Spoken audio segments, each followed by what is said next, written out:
Hello नमस्कार जय हिंद सत श्री अकाल दोस्तों, मैं प्रशांत आपका अपने यूट्यूब चैनल जेनुइन जी के टॉपिक्स पे स्वागत करता हूं। आज की वीडियो में लेकर के आया हूं 2023 फरवरी महीने के करंट अफेयर्स। यह पार्ट 3 है। अगर आपने अभी तक फर्स्ट और सेकंड पार्ट नहीं देखे हैं तो जाकर के एक बार जरूर देख लीजिएगा।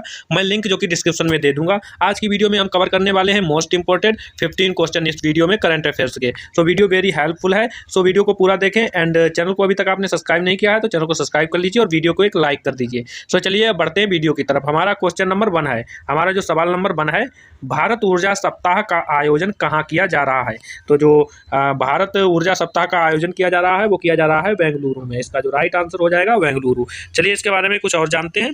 भारत ऊर्जा सप्ताह IEW 2023 का आयोजन 6 से 8 फरवरी तक बेंगलुरु में हुआ है। इसका उद्देश्य एनर्जी ट्रांसमिशन पावर हाउस के रूप में भारत की बढ़ती शक्ति को प्रदर्शित करना है। इस मौके पर 20% एथेनॉल के साथ मिश्रित पेट्रोल भी लॉन्च किया जा रहा है। इसी के साथ 11 राज्यों और केंद्र शासित प्रदेशों में तेल कंपनियों के 84 रिटेल आउटलेट्स पर E20 ईंधन मिलने लगेंगे। सरकार का लक्ष्य है 2025 तक एथेनॉल के पूर्ण 20% मिश्रण को प्राप्त करना। तो क्या हम जो सरकार का इसका जो मेन उद्देश्य है वो है 2025 तक एथेनॉल के पूर्ण 20% मिश्रण को प्राप्त करना ही उद्देश्य है। चलिए हमारा नेक्स्ट क्वेश्चन है, सवाल नंबर 2 है। भारत सरकार ने किस देश के 232 ऐप पर बैन लगा दिया है? तो जो भारत ने चाइना के 232 ऐप पर अभी ही बैन लगाया है। केंद्र सरकार ने एक बार फिर 232 चाइनीज ऐप पर बैन लगाकर डिजिटल सर्जिकल स्ट्राइक कर दी है। सुरक्षा कारणों का हवाला देते हुए सरकार ने चाइनीज लिंक वाले इन ऐप्स को बैन कर दिया है पूर्ण रूप से हमारे भारत में। नंबर 3 है, भारतीय वायुसेना की पहली महिला लड़ाकू पायलट अवनी चतुर्वेदी किस युद्धाभ्यास में शामिल होकर लौटी हैं? तो वो लौटी हैं जापान हवाई युद्ध अभ्यास से शामिल होकर अभी ही लौटी हैं। जापान में हवाई युद्धाभ्यास में हिस्सा लेकर IAF की पहली महिला फाइटर पायलट अवनी चतुर्वेदी ने इतिहास रचा है। Sukhoi 30 MKI pilot Chaturvedi Indian air force की उस टुकड़ी का हिस्सा थी जिसने 12 से 26 जनवरी तक हयाकुरी के जापान एयरबेस में Japan air self defence force JASDF के 7 बड़े हवाई युद्ध अभ्यास वीर गार्डियन 2023 में भाग लिया है। चलिए हमारा अगला सवाल है, सवाल नंबर 4। प्रधानमंत्री किसान सम्मान के रूप में किसानों को हर साल कितनी रकम मिल रही है? जो कि आप सभी को भी पता होगा कि किसानों को जो रकम दी जा रही है वो कितनी दी जा रही है? वो दी जा रही है जो कि सालाना के हिसाब से हर साल 6,000 रुपये। और प्रधानमंत्री किसान सम्मान निधि के तहत किसानों के खातों में सालाना 6,000 रुपये भेजे जाते हैं। हर 4 महीने में 2,000 रुपये की किस्त किसानों के खाते में भेजी जाती है, जो कि इसकी पूर्ण रूप से जानकारी है। चलिए हमारा नेक्स्ट क्वेश्चन है, सवाल नंबर हमारा 5 है। मशहूर गायिका वाणी जयराम को पद्म भूषण सम्मान कब मिला? तो इन्हें कब मिला था? गणतंत्र दिवस की पूर्व संध्या को मिला था। पूर्व संध्या यानी कि गणतंत्र दिवस की जो पहली संध्या थी, पूर्व जो पहले पड़ी थी उसमें को मिला था इसी साल यानी कि 2023 गणतंत्र दिवस की पूर्व संध्या पर घोषित पद्म भूषण पुरस्कारों में वाणी जयराम का नाम भी शामिल था। भारत सरकार ने उन्हें पद्म भूषण से नवाजा। इसी दिग्गज गायिका का हाल ही में निधन हो गया है। 77 वर्षीय मशहूर गायिका चेन्नई में अपने घर में मृत पाई गई। वाणी जयराम ने हिंदी, तमिल, तेलुगु, मलयालम, मराठा, बंगाली समेत कई भाषाओं में 10,000 से ज्यादा गानों को अपनी आवाज दी है। बॉलीवुड फिल्म गुड्डी में उन्होंने बोले रे पपीहा रे गाने गाया था। उन्हें बेस्ट प्लेबैक सिंगर के लिए 3 बार राष्ट्रीय फिल्म पुरस्कार से सम्मानित भी किया जा चुका था। चलिए हमारा नेक्स्ट सवाल है, सवाल नंबर 6। सुप्रीम कोर्ट में न्यायाधीशों के कितने स्वीकृत पद हैं? तो जो सुप्रीम कोर्ट में है वो हैं 34 स्वीकृत पद हैं। इसका जो राइट आंसर हो जाएगा 34 स्वीकृत पद हैं। चलिए इसके बारे में थोड़ा और जानते हैं। सुप्रीम कोर्ट में जजों के कुल 34 स्वीकृत पद हैं। हाल ही में नियुक्त किए गए 5 सुप्रीम कोर्ट जजों के शपथ लेते ही सर्वोच्च अदालत में न्यायाधीशों की संख्या 32 हो जाएगी। 2 पद रिक्त हैं। हाल में नियुक्त जजों में राजस्थान हाई कोर्ट के चीफ जस्टिस पंकज मिथन, पटना के चीफ जस्टिस संजय करोल, मणिपुर के chief justice PV Sanjay Kumar, Patna high court के जज अयासनुद्दीन अमानुल्लाह तथा इलाहाबाद हाई कोर्ट के जज मनोज मिश्रा शामिल हैं।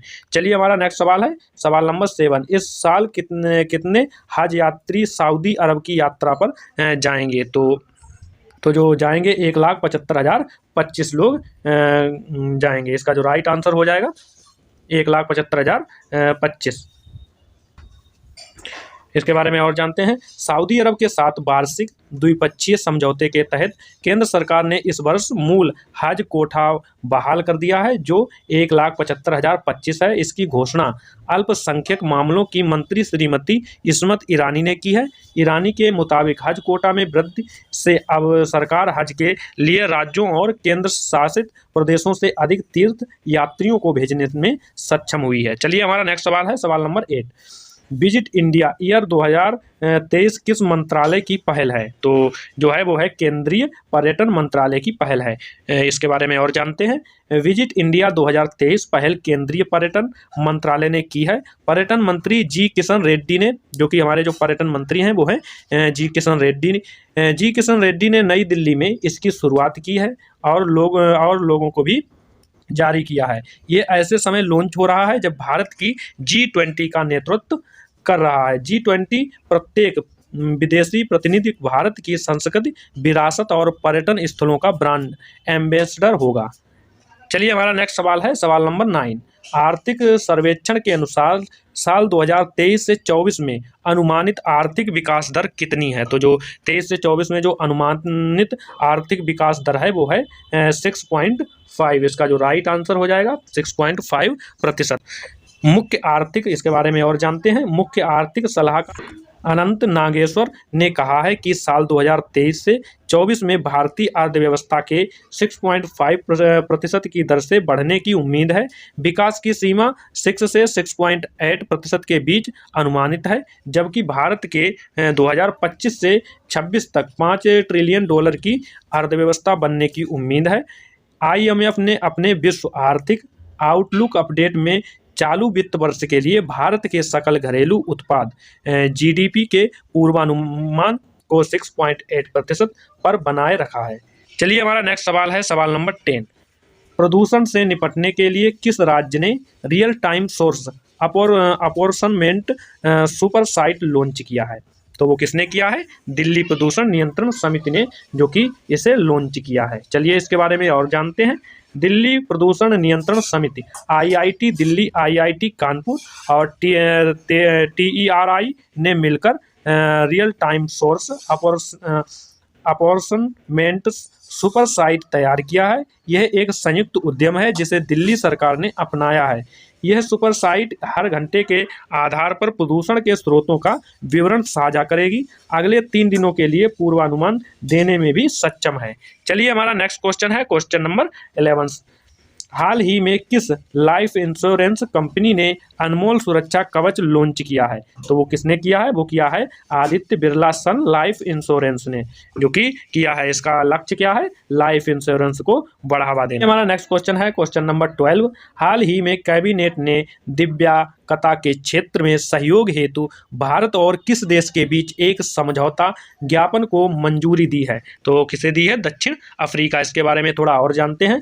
इसका उद्देश्य विकलांगता के क्षेत्र में संयुक्त पहल के माध्यम से विकलांग व्यक्तियों के अधिकारिता विभाग और दक्षिण अफ्रीका के बीच सहयोग को प्रोत्साहित करना है। तो जो इसका जो मुख्य उद्देश्य है वो है, मतलब जो विकलांगों को उनका अधिकार दिया जाए और दक्षिण अफ्रीका के बीच और भारत के बीच जो कि मित्रता को बनाए रखने के लिए। यह भारत और दक्षिण अफ्रीका के बीच द्विपक्षीय संबंधों को मजबूत करता है, यानी कि ये हमारे देश यानी भारत और दक्षिण अफ्रीका के बीच जो संबंध हैं उनको भी मजबूत करना इसका मुख्य उद्देश्य है। चलिए हमारा नेक्स्ट सवाल है, सवाल नंबर 13। हाल ही में केंद्रीय स्वास्थ्य मंत्री मनसुख मंडाविया ने इफ्को नैनो यूरिया प्लांट का उद्घाटन कहाँ किया है? तो ये उद्घाटन कहाँ किया है? उत्तर प्रदेश में किया है, आंवला एवं फूलपुर में। फसल उत्पादन में वृद्धि और लागत में कमी करके किसानों की आय में वृद्धि करना ही इसका मुख्य उद्देश्य है। चलिए हमारा नेक्स्ट क्वेश्चन है, सवाल नंबर 14। हाल ही में टाटा स्टील ने पश्चिम बंगाल से किस राज्य के लिए TMT वारस का पहला मल्टी मॉडल शिपमेंट पूरा किया है? तो वो क्या किया है? वो किया है त्रिपुरा। चलिए हमारा नेक्स्ट क्वेश्चन है, question number next and last question 15। हाल ही में किस जिले में सर्वश्रेष्ठ जिला पंचायत के लिए स्वराज ट्रॉफी 2021 से 22 जीती है? तो जो 21 और 22 में जीती है वो जीती है कोलंबो ने। इसका जो राइट आंसर हो जाएगा जो कि तिरुवनंतपुरम निगम ने राज्य में सर्वश्रेष्ठ निगम के लिए राज्य सरकार द्वारा स्थापित स्वराज ट्रॉफी हासिल की है। निगम ने पहली बार जीती है। सो आज की वीडियो कैसी लगी कमेंट में ज़रूर बताएं, और अभी तक आपने चैनल को सब्सक्राइब नहीं किया है तो चैनल को सब्सक्राइब कर लीजिए और वीडियो को लाइक कर दीजिए। जल्द मिलते हैं नेक्स्ट वीडियो में। जय हिंद, जय भारत।